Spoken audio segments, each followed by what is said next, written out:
Hello everybody, I am Guardian Namek, guild leader of Loot and Plunder. This week's focus is the journey event for the guild, which we're having to use purple dragons, which is actually pretty good. There's a lot of good dragon characters. I've done my usual running of the numbers, aka I put them in a big old spreadsheet and done a bunch of calculations and had fun with those. This is the team I plan on using for the event, namely the journey event character. They should be pretty decent and potentially the only damage I actually end up needing. But the journey event characters are always pretty good. You make a team of dragons, you get 10 purple gems or whatever gem color of the week, and they basically just self-charge. They used to be so much more deadly, as they used to do 6 gems boosted by the same ratio, and there was a reason why they were changed, probably because every single PvP thing was just one of those journey guide characters and then 3 buffers. It was wild, but they're still pretty good as it stands now. I'm also going to use the Dragon Spirit. It does some damage, but the key thing as well is that it has 75% chance to enchant all allies, which is so nice, honestly. Like, being able to enchant things, there's definitely other more effective ways to get mana, but enchant is just very reliable.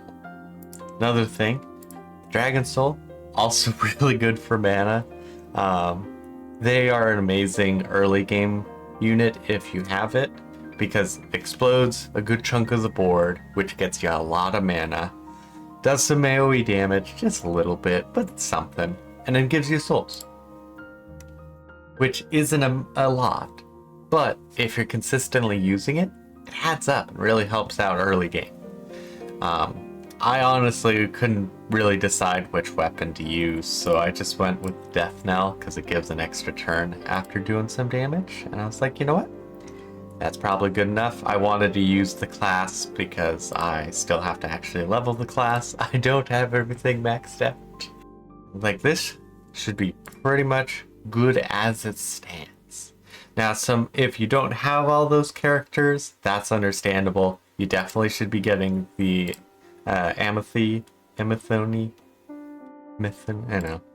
the journey event character, as they give you bonus points for your guild, and your guild will thank you. And then with other options, you can try and do Solaris if you have them. Surprisingly, they're not actually that good.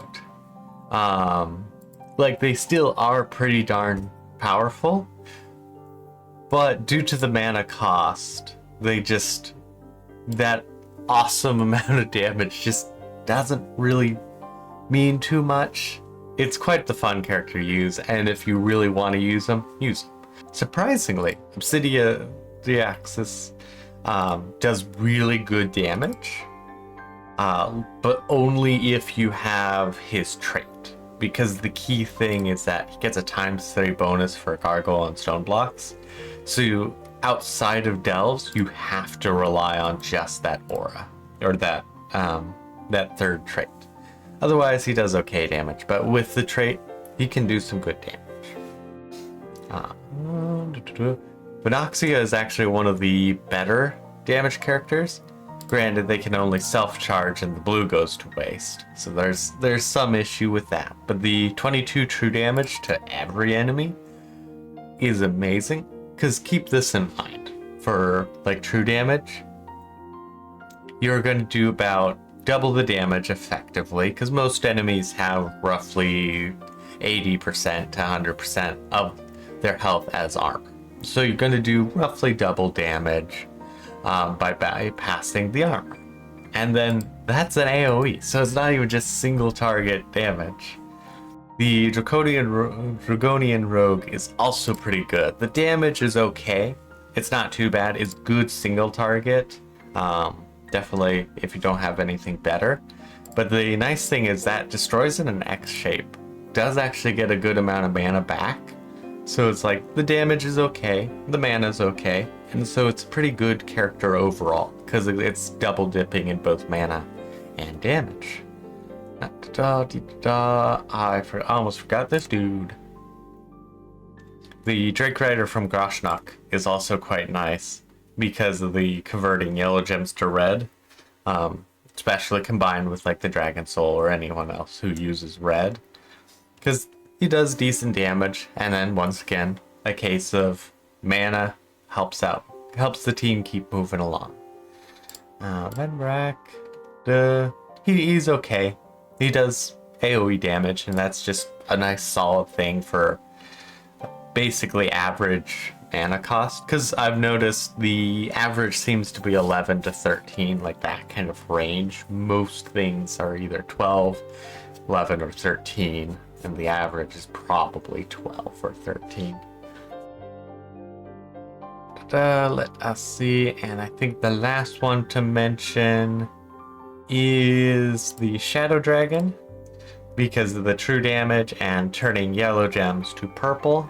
And in this case, the Shadow Dragon is quite useful for this event, because everyone's going to be using purple. You're probably going to use the banner that uses purple, and so turning something to purple really helps the mana. I think that probably is it for other good characters. There's definitely others you can use, but those are kind of the top ones.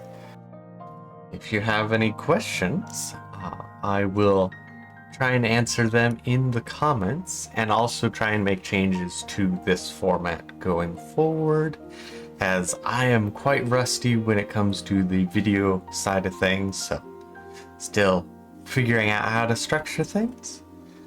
I hope this info has been helpful for both starting and veteran players of Gems of War. If it was helpful to you, give that subscribe button a click, as I will try and do these every Monday, both to help my guild and for fun. Until next week, have fun plundering. Bye bye.